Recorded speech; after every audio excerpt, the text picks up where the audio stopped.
오, 강준이. 야, 오늘 일찍 왔네. 야, 근데 너 뭘 먹어서 뚱뚱. 안녕하세요. 네. 맞다. TV에서 많이 봤는데. 네, 저도 되게 많이 봤어요. 반갑습니다. 네, 예, 반갑습니다. 네.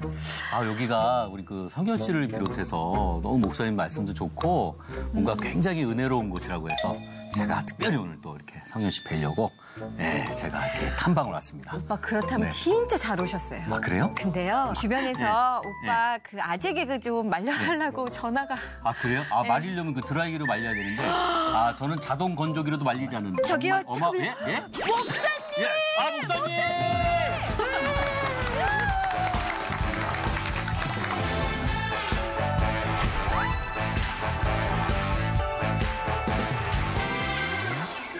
임승대 뭐라고 해야 돼요? 임승대 선생님이라고 해야 돼요? 임승대 형제님이라고. 형제님이라고 부르는 게 감사합니다. 좋습니까? 네. 임승대 형제님이 그 강준 형제보다 훨씬 더 재미있기는 하네요. 미안해요. 오늘은 세상이 감당하지 못하는 사람들에 대해서 우리가 같이 공부를 하면서 죽음에 대해서 먼저 좀 생각을 한번 해보려고 해요. 사람들은 누구나 다 죽음을 맞이합니다. 죽지 않는 사람은 없죠.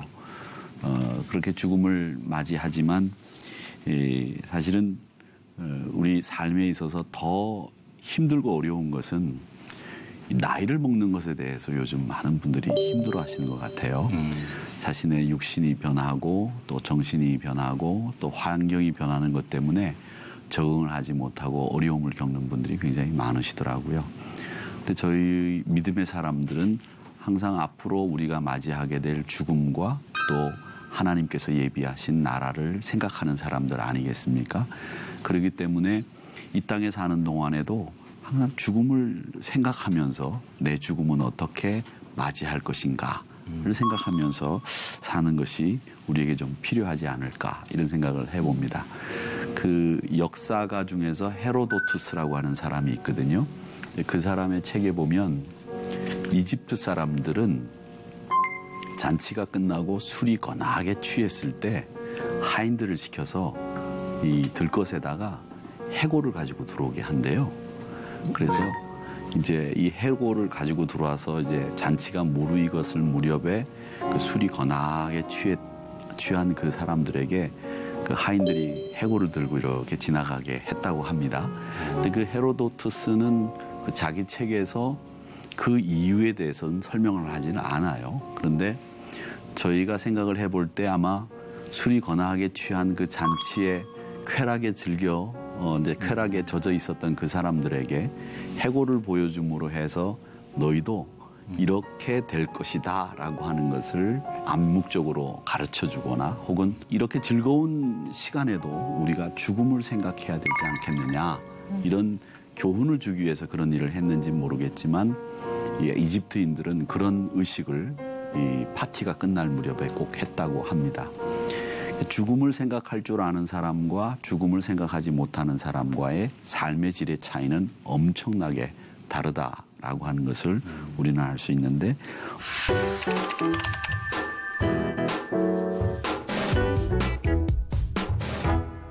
오늘 창세기 23장의 말씀에 보면 아브라함의 아내 사라의 이야기가 담겨져 있습니다. 23장 1절에 보면 사라가 127세를 살았으니 이것이 곧 사라가 누린 횟수였다 이렇게 되어 있는데 사라가 127년을 살았습니다. 요즘으로 따지자면 많이 살았죠. 장수한 거죠. 근데 이 아브라함의 아내였고 또 이삭을 낳았던 어머니였던 사라도 결국 죽음을 맞이했습니다.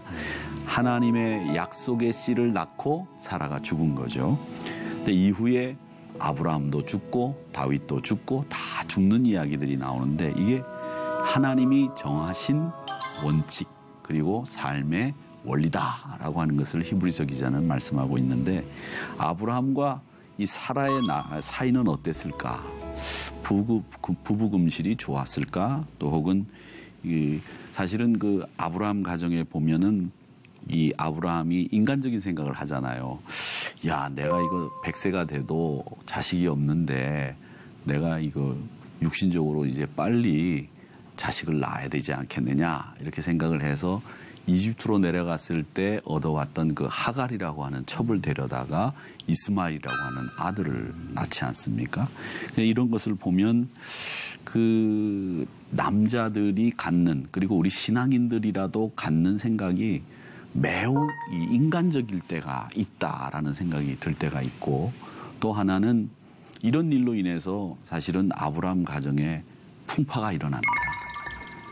이스마엘이 이삭을 약 올리고 짓궂게 굴었다. 그래가지고 사라가 아브라함에게 난 저 여자하고 도저히 같이 못 살겠다. 내보내라. 그래가지고 하갈이 쫓겨나가는 그런 이야기도 창세기에 이렇게 나오는데 이 부부 사이에 이 사라와 아브라함이 금술이 좋았느냐 안 좋았느냐 뭐 이런 이야기는 성경에 나오지는 않지만 성경에 나오는 이야기를 미루어 짐작컨대 아브라함과 사라 이 부부 관계에도 갈등은 있었겠다라는 생각을 우리가 해볼 수 있습니다.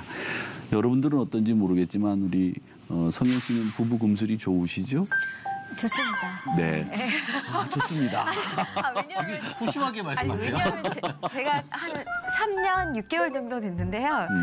정말 그 사랑의 유효 기간이 3년이라고 제가 들었거든요. 정말 3년이더라고요. 아니야. 저는 이제 17년 차가 되고 있는데요. 17년 차. 네, 저는 살아보니까 여기 사라가 나오네요. 예. 한 10년은 살아봐야 이 사람이 이런 사람이구나. 나를 이렇게 생각해주고 있었구나. 그렇게 이해를 하게 되더라고요. 그래서 오히려 저는 그 이후 지금이 더 신혼 같은 느낌이 들어요. 아이도 키워놓고 서로 그 고난을 겪으면서 정이란 게 쌓이고 서로 이해하게 되고요. 서로 존중하게 되고 그러다 보니까 오히려 더 느낌이 좋아지더라고요. 그러면 3년은 사랑을 하고 그리고 7년을 기도를 하고 살고 그렇죠. 그다음에 10년 뒤에는 이제 다시 신혼이 그렇죠. 그러면서 나머지 한 7, 80년은 행복하게 살 수 있는 거죠. 그럼 제가 6년, 6개월 더 기도하면 되겠네요. 조금만 더 기도하시면 됩니다. 네. 근데 그 승대 형제님 말을 들으니까 이런 생각이 나요. 이제 신방을 가보면 옛날 권사님, 장로님 어떻게 만나셨어요? 이렇게 짓궂게 제가 물어보면 권사님이 목사님, 오빠가 결혼하라고 그래서 가서 만나가지고 결혼했어요. 아니면 이모님이 뭐 이러면서 누가 소개해가지고 얼굴도 안 보고 결혼을 했다는 권사님들이 아직도 계시거든요. 너무 잘 사시죠. 예, 너무 잘 사세요.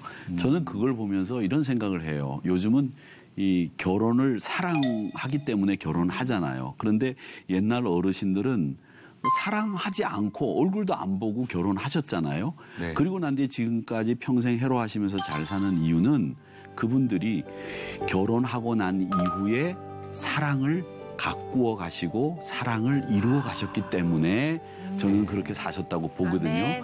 그러니까 사실은 사랑하기 때문에 결혼도 하지만 결혼하고 난 뒤에 더 사랑을 가꾸고 이루고 만들어가야 된다고 저는 생각해요.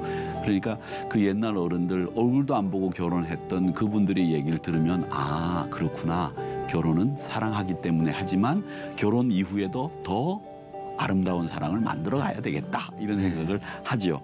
이제 얘기가 많이 곁길로 흘렀는데 사라 이야기로 좀 다시 돌아오면 이 사라가 이제 죽음을 맞이하게 됩니다. 근데 창세기 23장 2절을 한번 읽어보시면 좋겠는데 우리 성현 자매님이 한번. 사라가 가나안 땅 헤브론 곧 기럇 아르바에서 죽음에 아브라함이 들어가서 사라를 위하여 슬퍼하며 애통하다가. 애통하다가 이렇게 끝나죠. 아브라함이 애통했던 이유는 진정으로 사라를 사랑했기 때문에 애통했을 거예요. 아브라함 신앙생활에 사라의 공헌이 좀 많이 영향을 미치지 않았겠는가. 정말 많은 영향을 미쳤겠다. 이런 생각을 하게 되는데 여러분 아브라함이 위대한 인물일까 아니면 사라가 위대한 인물일까 이렇게 생각해 보면 저는 이 사라가 이 아브라함을 믿음의 조상이라고 불리우게 된 결정적인 기여를 한 사람이라고 생각이 됩니다. 우리가 아브라함 이야기를 아브라함 편에서 많이 듣잖아요. 네. 그렇지만 이 사라 입장에서 사라가 아브라함에게 어떤 믿음의 공헌을 했기에 아브라함이 이런 믿음의 사람이 될 수 있었을까 이런 생각을 해보면 우르에서 아브라함이 갈대아 우르에서 하란을 거쳐서 가나안 땅으로 들어오지 않습니까? 근데 그 우르에서 하나님의 부르심을 받았을 때가 75이에요. 그러니까 나이가 벌써 많이 된 나이죠. 그런데 갈대아 우르에서 하나님이 야 아브라함아 너 길을 떠나라. 그리고 내가 너에게 약속을 하는데 하늘의 별과 같이 바다의 모래와 같이 너희 자손들을 번성하게 하고 내 이름을 창대케 하리라. 창세기 12장에 나오는 말씀인데 그 축복을 받고 길을 떠납니다. 근데 길을 떠날 때 요즘 같으면 여보 하나님이 나를 불러주셨는데 우리가 길을 떠나야 되겠는데 가겠어? 그러면 아니 여기가 얼마나 살기 좋은데 거기가 어디라고 알지도 못하는 곳에 가서 아무것도 없는 동네 가가지고 누가 산다고 거길 가서 살겠다고 가겠다는 거요? 만약에 이렇게 따져 물었다고 한다면 아브라함은 길을 떠나지 못했을 거예요. 그런데 아브라함이 그렇게 이야기했을 때 사라는 오케이 여보 우리가 믿음을 위해서 한번 가야 된다고 한다면 갑시다. 우리가 나이가 많아서 거기 가서 잘 적응할런지도 몰라. 어떻게 되겠어? 한번 해봅시다. 어떻게 보면 사라가 아브라함에게 더 용기를 주고 떠날 수 있도록 분위기를 만들어주지 않았겠는가 이런 생각을 해봅니다. 그래서 이 자기 고향을 떠날 수 있었던 거 아닌가. 그 옛날 고대 도시에서는 자기가 살던 부족들이 같이 어울려 살던 그 시족들과 부족들 사이를 떠나는 건 생명을 거는 일이라고 제가 누누이 한번 말씀을 드린 적이 있는데 아브라함이 그런 시족과 부족 사이에서 떠나 다른 곳으로 간다고 하는 것은 생명을 거는 것이고 다 버리는 일이었기 때문에 사라의 동의가 없으면 아브라함은 떠날 수가 없었다라고 하는 겁니다. 그때 나이가 사라가 한 65세 정도였던 것으로 추정이 되는데 그때 만약에 여자분들이 당신이 굳이 가려고 한다면 당신 혼자 가시오. 난 여기서 살겠어. 만약에 그랬다고 하면 이 남자들이 여자가 안 가겠다는데 어떻게 갈 수 있겠어요? 제3명이 다 나한테 넘겨. 그렇지. 뭐 다 여기다 두고 가라. 뭐 너 네 입은 옷 그것만 입고 나가라. 라든지 뭐 이렇게 했다고 하면 아브라함은 갈대아 우르를 떠나지 못했을 겁니다. 그런데 사라가 남편의 말에 오케이 따라가겠습니다. 순종했다는 거죠. 그러니까 남편이 위대한 믿음의 인물이 되는 데는 아내의 믿음의 내조가 분명히 있었다라고 하는 것을 알 수 있죠. 이렇게 볼 때 아브라함이 참 좋은 아내와 함께 금술좋게 그리고 또 부부 사이가 믿음으로 맺어졌기 때문에 이런 일들이 가능했다라고 하는 것이고요. 또 하나 이 사라가 위대한 믿음의 여인이었다라고 하는 것을 볼 수 있는 것은 이제 고생을 해서 이제 가나안 땅에 도착을 했는데 그 땅이 풍성하고 뭐 문화가 발달해 있고 뭐 없는 게 없는 그런 도시 같으면 모르는데 이건 정말 척박하고 아무것도 없는 동네거든요. 갈대아 우르라고 하는 곳은 메소포타미아 문명이 발달한 도시예요. 그러니까 어떻게 보면 서울이라고 본다면 가나안 땅은 여기는 오지예요. 오지 중에 오지란 말이죠. 아무것도 없는 동네죠. 그런 곳에 왔는데 그나마 먹을 것도 없고 기근이 또 들은 거예요. 그렇게 기근이 들었을 때 그분들이 이제 애굽으로 내려가게 되는데 이 애굽으로 내려가는 길에 아브라함이 사라에게 뭐라고 얘기하느냐면 이렇게 얘기해요.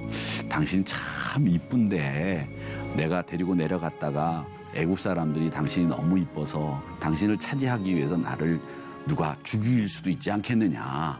그 당시에는 뭐 법이 있는 것도 아니고 자기 보이는 대로 힘센 사람들이 이쁜 여자를 차지하던 그런 때였기 때문에 아내가 이쁘면 이 남자의 생명이 위태로웠다고요. 그러니까 당신 내가 아내라고 하지 말고 누이라고 할 테니까 그렇게 알아. 그랬더니 무슨 소리를 하는 거냐고 팔 걷어붙이고 따지질 않았다는 거죠. 아, 네, 알겠습니다. 그렇게 얘기를 하고 이 사라는 조용히 이 아브라함을 따라가고 실제로 성경에 보면 애굽왕 바로가 사라를 취하려고 하죠.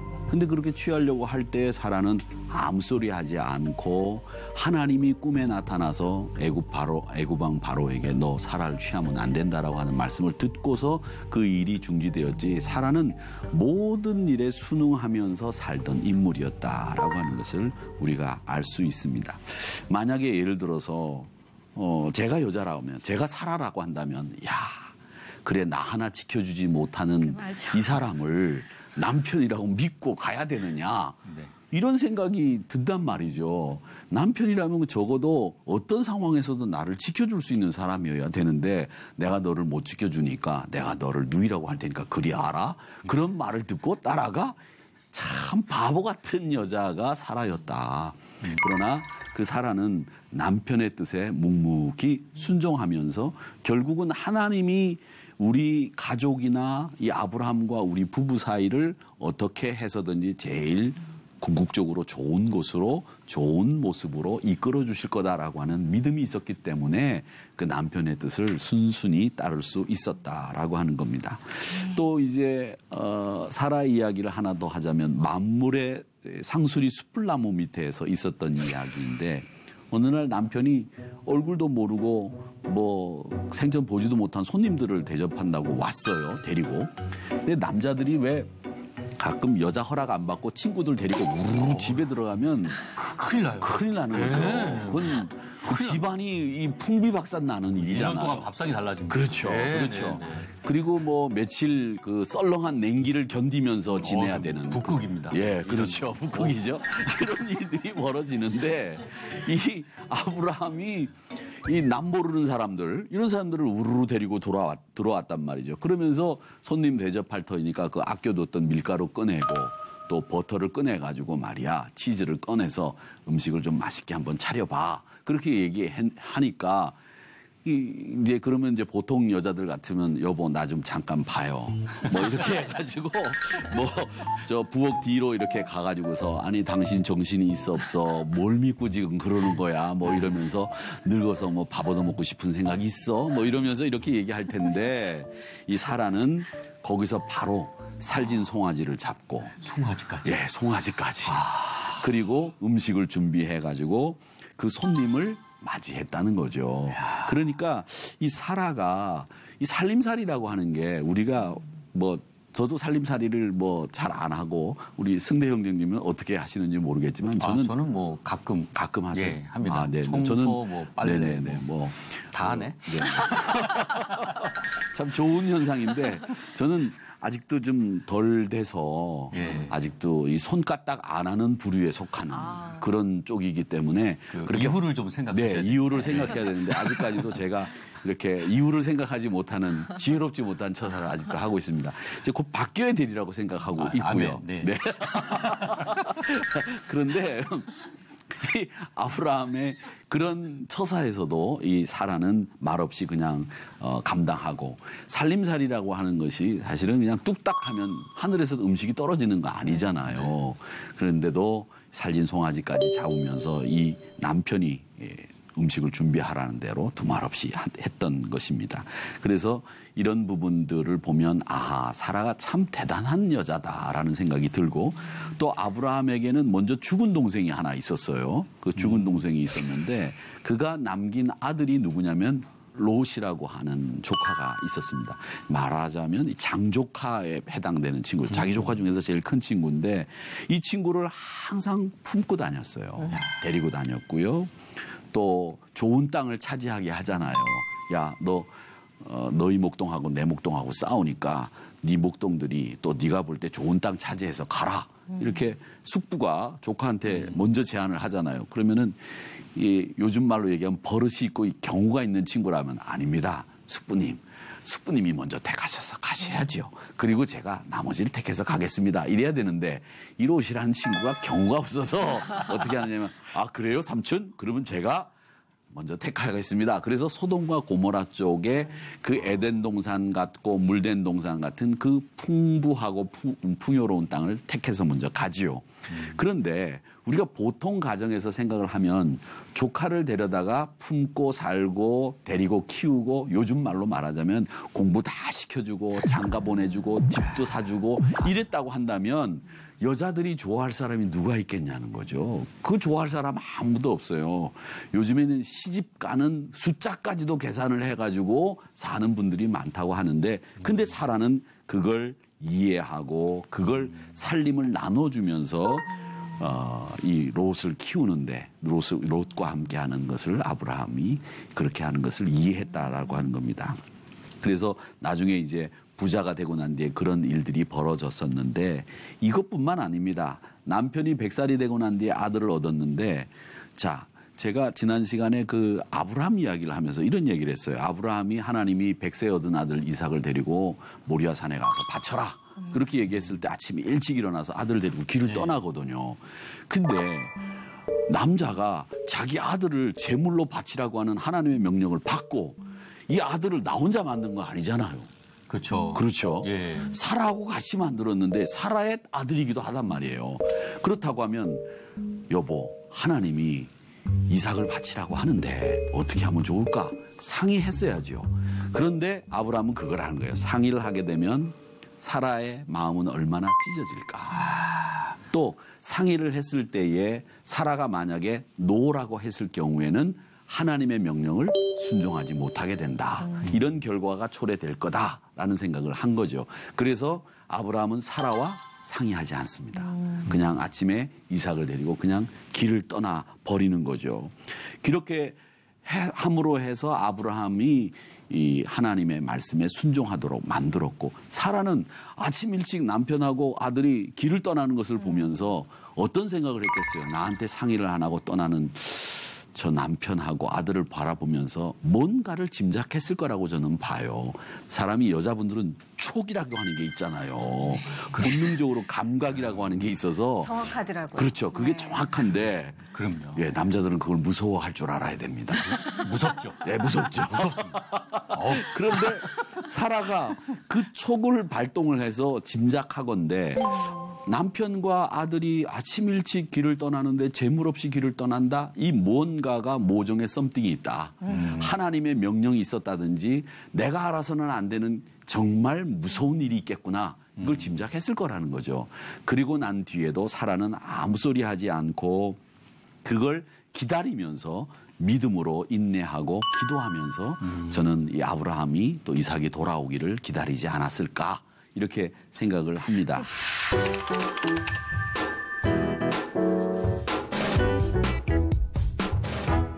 나중에 그 아브라함과 이삭이 돌아오긴 했는데 근데 원래 이제 제물로 바쳐질 아들을 나중에 알았다 하더라면 저 같은 경우는 난 아브라함을 못 살 것 같아요. 좀 서운할 것 같죠. 네. 그렇죠? 상의도 어떻게 안 하고. 얻은 아들인데 그게 어떻게 가능한지 모르겠어요. 그게 어떻게 보면 이게 이 가치관이라고 하는 건데 이 우리가 생각하는 보통 사람들의 가치관은 자식이 우선순위잖아요. 나보다 어떻게 보면 더 우선순위잖아요. 그런데 아브라함은 자기가 가지고 있었던 그 믿음의 가치관은 이건 자식이나 재산이 우선이 아니라 하나님이 우선이었기 때문에 이런 일들이 가능했다는 그럼 거죠. 지난주에도 그 아브라함한테 그러니까 자식이 우상이 되는지 안 되는지를 또 물어보셨다고 한다면 네네. 또 사라에게도 역시나 하나님이 먼저 우선이었겠네요. 그렇죠. 아들보다는. 하나님이 우선이었고 그런 하나님이 우선인 믿음의 여자의 내조가 있었기 때문에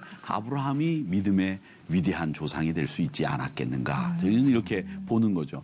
이게 남자와 여자가 부부로 살면서 여자 도움 없이 남자가 어떤 일을 이룰 수 있는 것은 아무것도 없다라고 하는 거죠. 그러니까 둘이 박수가 이 손뼉이 이렇게 마주쳐야 손이 마주쳐야 소리가 나듯이 아브라함의 위대한 신앙 안에는 이삭의 순종의 믿음이 있었고 또 헌신적인 그 신앙의 모습들이 사라가 가지고 있었기 때문에 가능했다라고 하는 겁니다.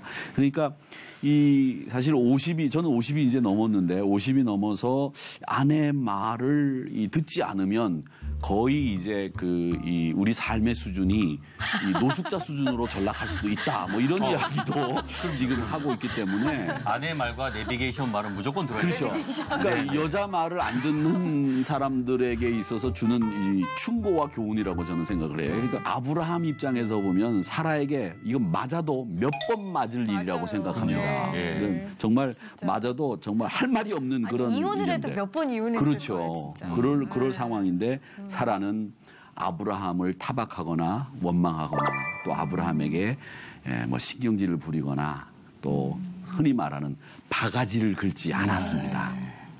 긁지 않고 그저 순종하는 모습으로 살았다는 것은 이 사라가 쉽지 않은 순종을 했다는 것을 우리가 볼 수 있습니다. 참 이 믿음에 있어서 참 귀한 것이라고 저는 생각하는데 아브라함이 믿음의 조상이 되는데 절반 이상은 사라의 공이다. 저는 그렇게 생각을 합니다. 그래서 이 사라를 히브리서 11장 11절에 보면 이런 표현이 있어요. 이는 약속하신 일을 미쁘신 줄 알았음이라. 이런 말씀이 있는데 이 사라가 약속하신 분, 그 하나님이 신실한 분이라고 하는 것을 믿었기 때문에 이런 믿음의 헌신들이 있었다라고 그렇게 생각을 합니다.